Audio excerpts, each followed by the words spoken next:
आप सभी को मेरा नमस्कार।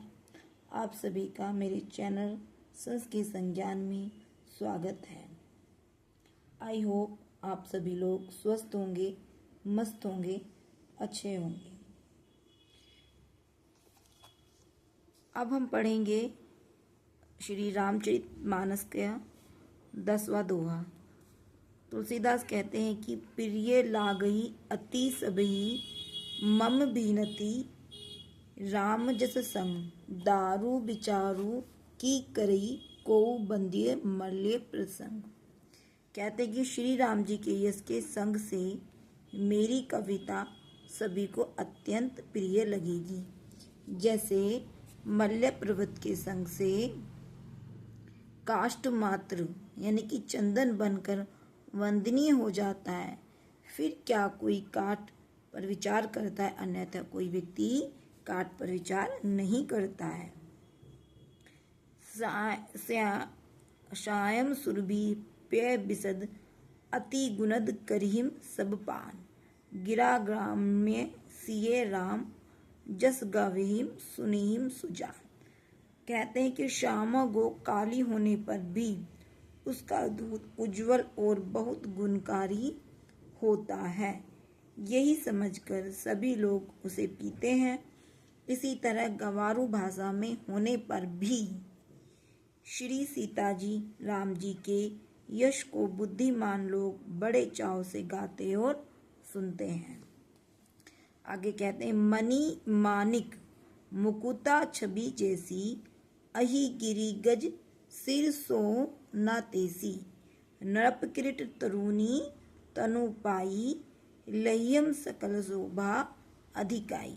कहते हैं कि मणि माणिक मुकुता और मोती की जैसी सुंदर छवि है, वह अहि गिरि गज सिर सोहना तेजी यानी कि वह सांप यानी कि सांप गिरि पर्वत और हाथी के मस्तक पर वैसे शोभा नहीं पाती।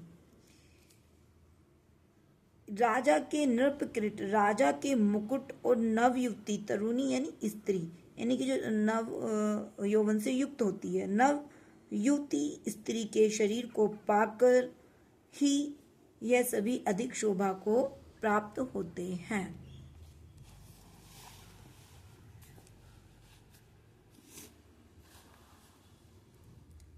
आगे कहते हैं तेसिहिम सुकबि कबि तो बुध कही उपजहिम अनत अनत छवि लही भगिति हेतु विधि भवन बिहाई सुमिरत सारद आवती धाई।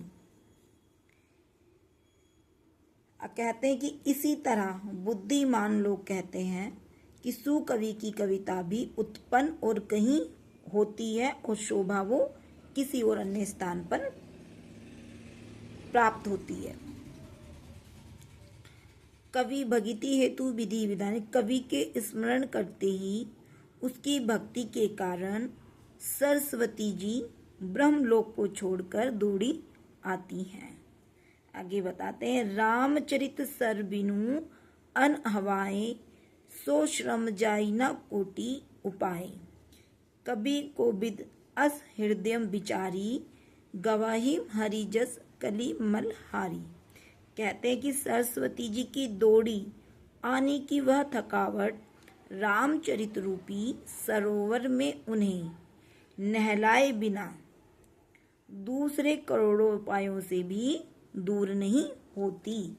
कवि को भी दैनिक कवि और पंडित अस हृदय विचारी अपने हृदय में ऐसा विचार कर गवाही हरि कलयुग के पापों को हरने वाले श्री हरि के यश का ही गान करते हैं।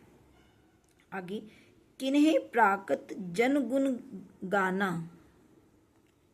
सिर धुनी गिरा लगत पचिताना हृदय सिंधु मति सीप समाना स्वाति शारदा कहीम सुजाना।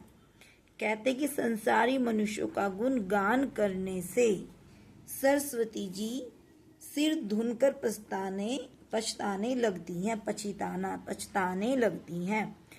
कि मैं क्यों इसके बुलाने पर आई।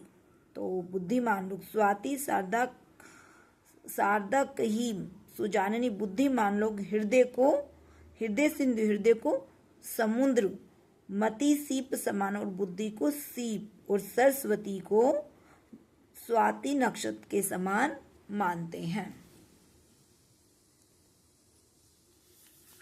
आगे है जो बरसई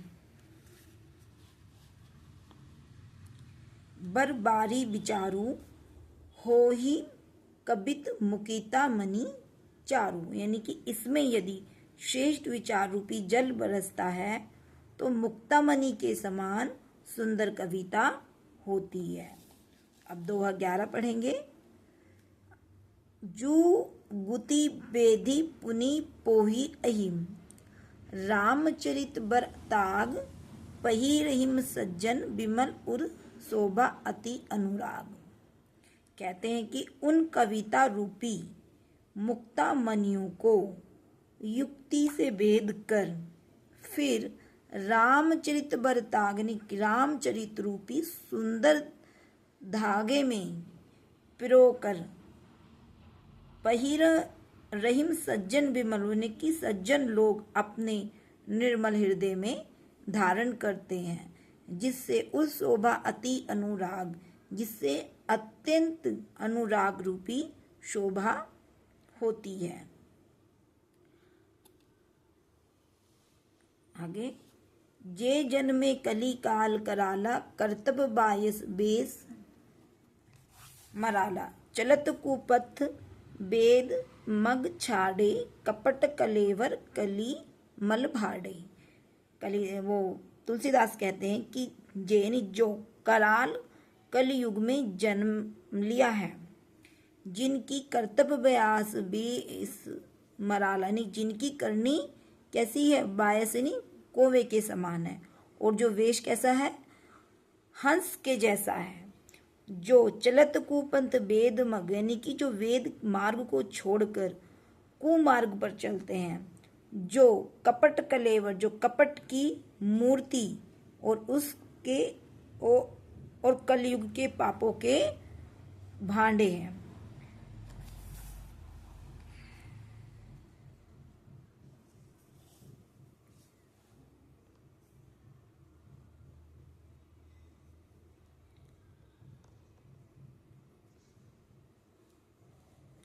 आगे कहते हैं वंचक भगत काई राम के, किंकर कंचन कोह काम के, तिन्हे महिम प्रथम रेख जग मोरी, धींग धर्म ध्वज धंधक धोरी।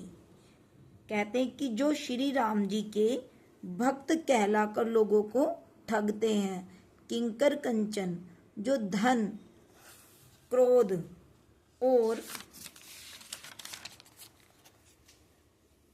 काम के गुलाम हैं, और जो धींगा धोंगी करने वाले धर्मध्वजी, यानी कि धर्मध्वजी नहीं, जो धर्म की झूठी ध्वजा को फहराने वाले होते हैं, और कपटों के धंधों का बोझ ढोने वाले हैं। संसार के ऐसे लोगों में सबसे पहले मेरी गिनती होती है। आगे तुलसीदास फिर कहते हैं कि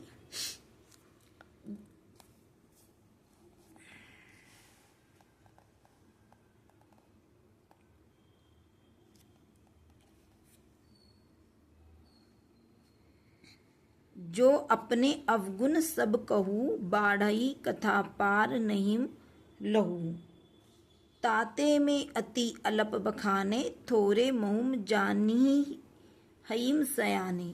यदि मैं अपने सभी अवगुणों को कहने लगूं तो कथा बहुत बड़ी हो जाएगी और मैं पार नहीं पाऊंगा। तो ताते में अति, तो इससे मैंने बहुत कम अवगुणों का वर्णन किया है। थोरे महु जानी हईम सयाने ने, बुद्धिमान लोग थोड़ी में ही बातों को समझ लेते हैं। समूझी भी विधि विधि बिनती मोरी, को न कथा सुनी देही खोरी एतेहु पर करी हई जे असंका मोही ते अधिक ते जड़ मति निरंका। कहते कि मेरी अनेकों प्रकार की विनती को समझकर समुझवती विधि विनती मोरी यानी मेरी अनेकों प्रकार की विनती को समझकर कोई भी इस कथा को सुनकर दोष नहीं देगा। इतने पर भी जो शंका करेंगे वे तो मुझसे भी अधिक मोहिते अधिक यानी वो तो मुझसे भी अधिक मूर्ख और बुद्धि से कंगाल हैं। आगे कभी न हो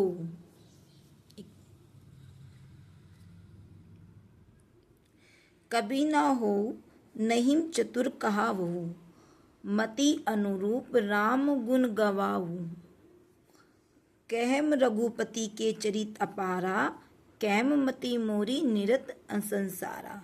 तो कहते हैं मैं ना तो कवि हूँ, कभी ना हो यानी कि मैं ना तो कवि हूँ ना चतुर कहलाता हूँ।